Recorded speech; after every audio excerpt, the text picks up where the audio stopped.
Assalamualaikum warahmatullahi wabarakatuh. Saya Khadijah Makarim. Topik kita kali ini adalah 10 hal yang membuat skripsimu lancar. Maksudnya skripsi lancar itu adalah proses bimbingan skripsimu itu lancar, tidak ada hambatan. Jadi setelah saya amati, kemudian saya merasakan bagaimana dulu juga melakukan proses bimbingan dan juga pengalaman membimbing mahasiswa, ini saya rangkum menjadi 10 ya. Jadi juga beberapa waktu yang lalu saya bertemu beberapa mahasiswa yang sekarang punya kendala di dalam proses bimbingan karena adanya pandemi. Jadi bimbingannya online. Nah, semua itu saya rangkum. Mudah-mudahan ini bisa membantu teman-teman meskipun dalam kondisi pandemi, skripsimu tetap lancar, bisa lulus tepat waktu. Yang pertama, punya buku teks yang sesuai dengan program studimu, gitu ya. Ini kalau saya tanya 10 mahasiswa, itu 8 orang tidak punya buku. Bahkan ironis, ada mahasiswa yang saya tanya, kamu punya buku berapa yang sesuai dengan program studimu? Nggak punya, Bu, gitu. Loh, kenapa? Karena semua mengandalkan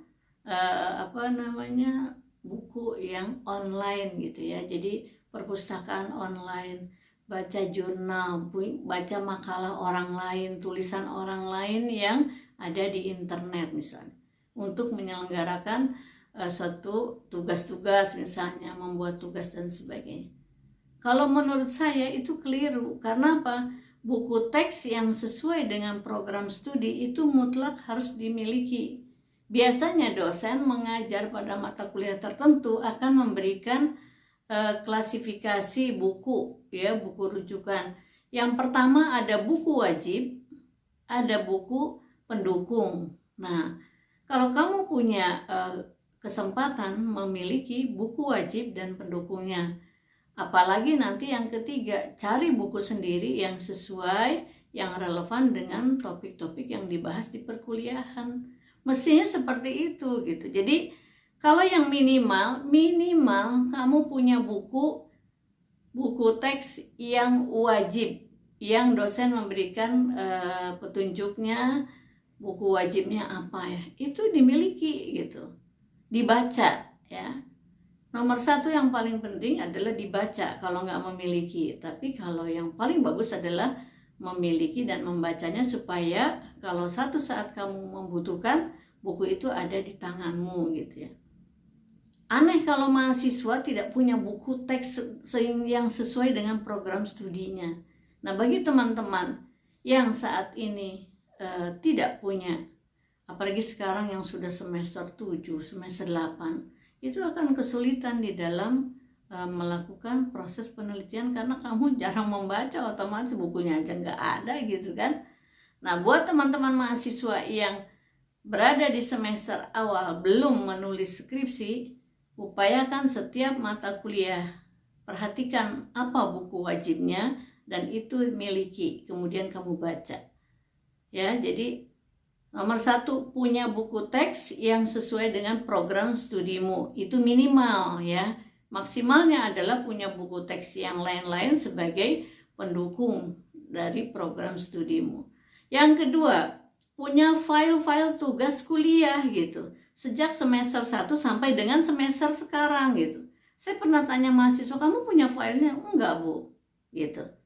Pokoknya kalau udah selesai dikirim udah aja, mungkin ada di di file yang kamu buat secara soft file gitu ya. Terus dijilidnya punya enggak? Waktu belum pandemi misalnya kan tugas itu makalahnya tuh dijilid ya, diberikan kepada dosen. Nah, mahasiswa sendiri tidak menyimpannya, harusnya punya 2 yang dijilid.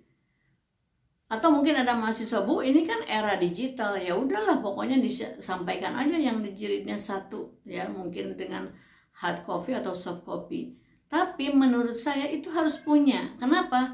Karena kalau yang dijilid kamu akan simpan di perpustakaan pribadimu dan itu akan terlihat. Di mana kamu membutuhkan, kamu akan segera mendapatkannya. Berbeda kamu hanya punya file di laptopmu. Itu artinya kamu harus sengaja ke sana. Harus membuka filenya. Itu kalau motivasi belajarmu bagus. Tapi kalau motivasi belajarmu rendah, itu bagusnya punya. Ya, punya itu supaya itu bisa meningkatkan motivasi. Kelihatan di meja belajarmu, di perpustakaan pribadimu bahwa itu ada arsip-arsip dari tugas-tugas kuliah, ya. Kalau sekarang mungkin saat pandemi tidak ada tugas yang dijilid, ya, semua dikirim melalui email, ya, misalnya, atau melalui program-program yang lain secara online. Yang ketiga, ini yang agak aneh gitu. Mahasiswa tidak menyiapkan biaya untuk penulisan skripsi dan penelitiannya gitu. Ketahuannya dari mana? Kelihatan sekali bingung kalau pada saat harus melakukan penelitian yang membutuhkan biaya. Nah, kamu ketika mendaftar kuliah kan sudah tahu pada saat tertentu akan ada masanya menulis skripsi. Menulis skripsi didahului oleh penelitian. Penelitian itu dilaksanakan melalui pra-penelitian. Jadi banyak pekerjaannya yang harus kamu kerjakan dan itu membutuhkan biaya. Itu harus disiapkan. Bagaimana caranya kalau biayamu terbatas? Ya harus berhemat di pos-pos yang lain, bukan terbalik gitu. Pos-pos yang lain ditetapkan tidak terganggu, yang kamu hemat banget gitu, hitung-hitungan banget justru di pos pembuatan skripsi. Itu keliru. Harusnya dana yang untuk pembuatan skripsi dari pra penelitian sampai selesai itu yang harus diperhatikan. Di antaranya misalnya berhemat membeli kuota, berhemat membeli buku, berhemat macam-macam aneh gitu, ya. Jadi di nomor 3 itu siapkan biaya untuk menyelesaikan skripsimu. Kalau biayamu terbatas, berhematlah di pos-pos yang lain, bukan berhemat di pos pembiayaan skripsi. Yang keempat, buat target waktu. Saya sudah pernah membuat video bagaimana cara membuat target waktu. Dari bulan, misalnya satu semester. Satu semester itu bukan 6 bulan, 4 bulan. Nah, kamu buat dari bulan ke minggu, dari minggu ke hari, ya. Jadi nanti dari hari dibuka lagi sama kamu di jam berapanya kamu melakukan apa, ya. Jadi bulan, minggu, hari, ya. Itu. Jadi mutlak ini buat target. Kemudian yang kelima, rajin membaca. Membaca apa saja, ya, yang sesuai dengan kebutuhanmu dalam menulis skripsi gitu. Jadi jangan terlalu hanya kepada satu topik saja, tapi di sekitarnya juga rajin membaca, nggak apa-apa gitu. Jadi apa saja yang kamu mau baca, baca aja untuk mengisi kepalamu gitu, ya, supaya dalam proses bimbingan bisa ada diskusi yang lancar, terutama membaca bacaan yang sesuai dengan topik penelitianmu. Kemudian yang keenam, nah ini fokus untuk menulis skripsi. Jadi ketika kamu sudah mulai menulis skripsi, jangan berpikir yang lain-lain, sudah fokus. Bagaimana caranya fokus? 1, ganti suasana ruang belajarmu, ya. Kalau kamu punya ruang belajarmu sendiri di kamarmu, ganti suasana dengan suasana penulisan skripsi. Buatlah desainnya seperti apa. Jadi laptop itu jangan dikunci di dalam lemari gitu, ya. Buku-buku jangan dikunci dalam lemari, tapi semuanya ada terjangkau, ya, supaya kamu termotivasi. Yang kedua, sediakan satu buku, ya. Meskipun ini di era digital ini penting, sediakan satu buku, ya, buku agenda kecil. Tulis apa yang kamu pikirkan terkait dengan skripsi, ya. Lalu apa yang sudah ditulis, kerjakan apa yang telah kamu tulis. Sekali lagi, ya, tulis apa yang kamu pikirkan, kerjakan apa yang kamu tulis, ya. Yang ketujuh, Meskipun ini pada saat sekarang itu mungkin teman-teman agak kesulitan bertemu dengan pembimbing, kemudian komunikasi lewat online juga ada kesulitan. Yang ketujuh ini saya nasihatkan, jangan menghilang dari dosen pembimbing, ya. Persoalan pesanmu di respon segera atau tidak itu bukan persoalan. Ingat, skripsi itu milikmu, bukan milik dosen pembimbing. Jadi jalan aja terus. Ingat itu tadi yang nomor 4. Buat target waktu. Hubungkan dengan nomor 7 ini. Kamu yang mendesain kapan kamu akan lulus. Targetnya kapan seminar proposal, kapan melaksanakan penelitian, kapan sidang skripsi, sebelumnya kapan seminar hasil dan sebagainya, dan terakhir kapan sidang skripsi. Itu kamu harus punya desain sendiri. Konsultasikan kepada dosen pembimbing, sampaikan lewat email misalnya persoalan responnya, mudah-mudahan direspon cepat. Kalau tidak ya tunggulah, mungkin ada sesuatu hal yang menyebabkan responnya agak lambat. Tapi jangan lupa, jangan karena tidak direspon segera, karena responnya lambat itu mengganggu motivasimu jadi rendah misalnya, sehingga menghilang dari komunikasi dengan dosen pembimbing. Jadi teruslah komunikasikan. Kalau revisi 1 tidak direspon, kamu buat revisi yang kedua, buat revisi yang ketiga. Gimana caranya? Belajar dengan teman-teman, belajar pada mentor. Yang ke-8, ini sederhana. Siapkan whiteboard di ruang belajarmu. Tuliskan apa yang kamu pikirkan dan menyebabkan kamu termotivasi. Tulis di situ supaya selalu terlihat, ya. Kemudian yang ke-9, siapkan mental pejuang, ya. Kenapa disebut pejuang skripsi? Ya karena kalau nggak kuat mental, dimarahi sedikit, padahal dimarahinya ditugurnya juga lewat WA, masa udah takut. Ada yang bilang, Bu, saya mau mengirim pesan tapi saya takut.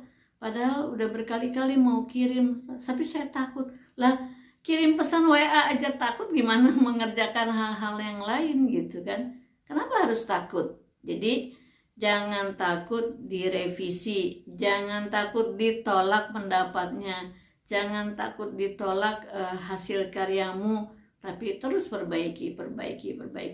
Sampaikan progresmu. Yang penting adalah semangat pejuang skripsi itu terus dibakar ya, jangan sampai kayak sampah basah gitu ya. Kamu harus semangat seperti sampah kering gitu, mudah terbakar. Kemudian yang ke-10 ini adalah sederhana tapi sangat penting, yaitu buatlah small group. Buatlah grup kecil bersama teman-teman seperjuanganmu. Ya, boleh 1 pembimbing, bagus. Kalau beda pembimbing juga nggak apa-apa, yang penting satu perjuangan, sama-sama sedang berjuang menyelesaikan studi, menulis skripsi. Nggak usah banyak-banyak, 5-6 orang saja misalnya. Oh Bu, saya cuma punya 4, ya nggak apa-apa, 4, 5, atau 6 orang. Nah, berkomunikasilah di situ. Jangan berkomunikasi yang lain selain komunikasi untuk berjuang menyelesaikan skripsimu. Saling bertanya, mengisi, memperbaiki bersama-sama, satu sama lain, saling memotivasi. Siapa yang sedang turun motivasinya, dimotivasi oleh yang lain, ya. Baik teman-teman sekalian, saya ulangi. 1, punya buku teks. 2, file-file tugas yang rapi. Kemudian siapkan biaya yang cukup memadai sesuai dengan rencana penelitianmu. 4, buat target waktu. 5, rajin membaca. 6, fokus pada pembuatan skripsi. 7, jangan menghilang dari dosen pembimbing. Terus berkontak, jalin hubungan baik terus menerus. Kemudian yang ke-8, siapkan whiteboard untuk menulis kata-kata motivasi. Meskipun era digital itu penting untuk memotivasi diri sendiri.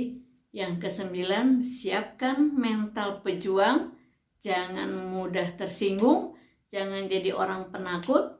Dan yang ke-10, bertemanlah dengan orang-orang yang satu perjuangan. Buat grup kecil atau small group antara sampai dengan 6 orang, gak usah banyak-banyak ya.